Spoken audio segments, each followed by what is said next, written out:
बिस्मिल्लाहिर्रहमानिर्रहीम। अस्सलामु अलैकुम। जी तो दोस्तों, आज मैं अज़रबैजान के रिलेटेड डिस्कस करूँगा। बहुत से दोस्त अज़रबैजान आना चाहते हैं, चाहे वो खलीजी ममालिक में हों या पाकिस्तान में हों या इंडिया, श्रीलंका, बांग्लादेश में हों। तो हर कोई चाहता है, जो कोई भी अज़रबैजान के बारे में किसी का ब्लॉग देखता है, कोई न्यूज़ सुनता है, तो उसका दिल जो है वो करता है कि मैं अज़रबैजान में जाऊं। जिसकी चंद एक मिसालें भी हैं, जो चंद एक ऐसे काम हैं जिसकी वजह से उसको लगता है कि अज़रबैजान ही बेस्ट रहेगा। लेकिन एंड पे उनके साथ क्या होता है और वो क्या करते हैं, वो भी मैं आपको बताऊंगा। लेकिन जब आप किसी भी कंट्री के लिए कोई वीज़ा अप्लाई करते हैं, तो सबसे पहले जो चीज़ें देखी जाती हैं वो आपकी बैंक स्टेटमेंट देखी जाती है, और ऑफ कोर्स आपका जो जॉब है, जो बिजनेस है, वो देखा जाता है। और फिर कोई कंट्री तब जाके डिसाइड करता है कि हम इसको वीज़ा दें या ना दें। तो चूंकि अज़रबैजान का वीज़ा आसान है, बहुत ही इजी प्रोसेस है। जस्ट आपने दो चीज़ें देनी है और आपको वीज़ा मिल जाना है।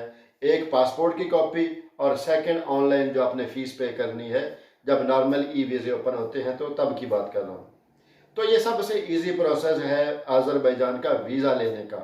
और सेकेंडली ये है कि जब आप किसी कंट्री जा रहे होते हैं तो आपके माइंड में बहुत ज़्यादा डाउट्स होते हैं कि वहाँ की इमिग्रेशन हमारे साथ क्या सलूक करेगी, कौन से क्वेश्चन पूछेगी, हमें डिपोर्ट कर देगी, या हमें कोई तंग किया जाएगा, या हमसे एयरपोर्ट पे कोई पैसे मांगे जाएंगे। तो अज़रबैजान बिल्कुल ऐसा नहीं है।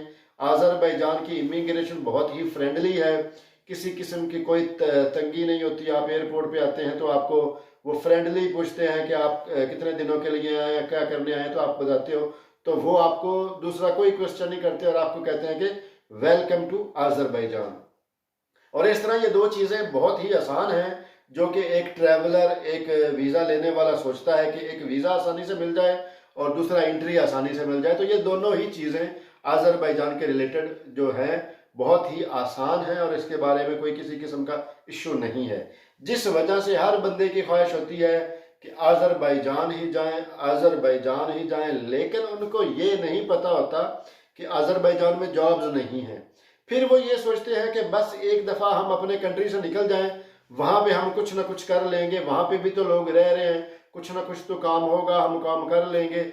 लेकिन जब ये बस प्लान नहीं तरतीब देते, कोई फ्यूचर सोचते नहीं है, कोई प्लान ए बी सी, कोई प्लान तरतीब देते नहीं है, जिसकी वजह से जब वो मोस्टली जो है 90+% लोग जो अज़रबैजान ये मूड लेकर आते हैं कि वहाँ पे जाके देख लेंगे, तो वो फिर देखते ही रह जाते हैं और उनका देखते ही देखते बहुत ही लाखों का नुकसान हो जाता है। तो इस तरह से बहुत से लोग ऐसे पूछते भी हैं कि ऐसे लोग भी हैं, तो वो जो वहाँ पे जाते हैं और कामयाब हो जाते हैं। तो वो मैं एक बात उनको ये बताना चाहता हूँ कि वो लोग होते हैं प्रोफेशनल। वो प्रोफेशनल बिजनेस में होते हैं, प्रोफेशनल जॉब्स कर रहे होते हैं। तो उनका एक माइंड बना हुआ होता है कि हम कोई भी काम करेंगे, उसका एक प्रोसीजर होता है, उस प्रोसीजर को फॉलो करेंगे तो हमें बेनिफिट होगा, अदरवाइज हमें बेनिफिट नहीं मिलना, हमें प्रॉफिट नहीं मिलना। तो वो लोग जो आते हैं, वो प्रोफेशनल लोग जो आते हैं अज़रबैजान में, तो वो देखते हैं कि प्रॉफिट किस बिजनेस में है, काम कौन सा चल रहा है, किस बिजनेस को हम टाइम कितना दें तो हमें कितना उसमें आ सकता है। और छोटे छोटे और भी कई काम हैं जिनमें वो इंटरफेरेंस कर लेते हैं, पंगा ले लेते हैं, कुछ ना कुछ काम स्टार्ट कर देते हैं, और स्लोली स्लोली उनको मुख्तलिफ कामों से प्रॉफिट होना शुरू हो जाता है।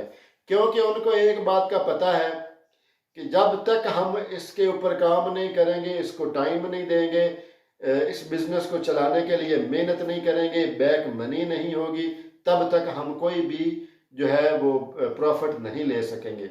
लेकिन जो लोग ये सोच कर आते हैं कि चलें जी ठीक है, चलते हैं, जाते हैं, जाके वहाँ पे देख लेंगे, कर लेंगे, तो वो देखते ही देखते तो जारी बात है नुकसान ही होता है। तो जो प्रोफेशनल लोग होते हैं वो इसलिए कामयाब हो जाते हैं।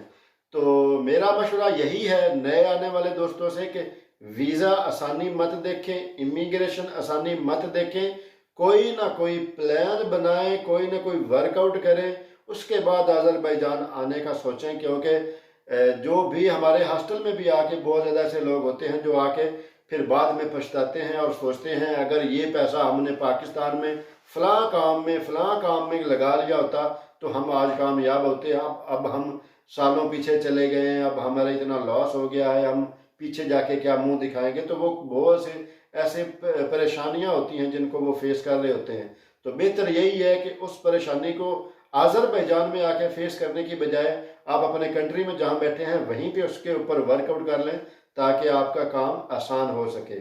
प्रोफेशनल जो हैं उनको पता है पैसा भी लगाना है, टाइम भी देना है, उसके बाद वेट भी करना है। 4 महीने, 5 महीने, 1 साल वेट भी करना पड़ सकता है, तो वो कर लेते हैं, क्योंकि उनका माइंड ही यही होता है कि पहले इन्वेस्टमेंट करनी है, फिर वेट एंड वॉच पॉलिसी अपनानी है, उसके बाद प्रॉफिट आएगा।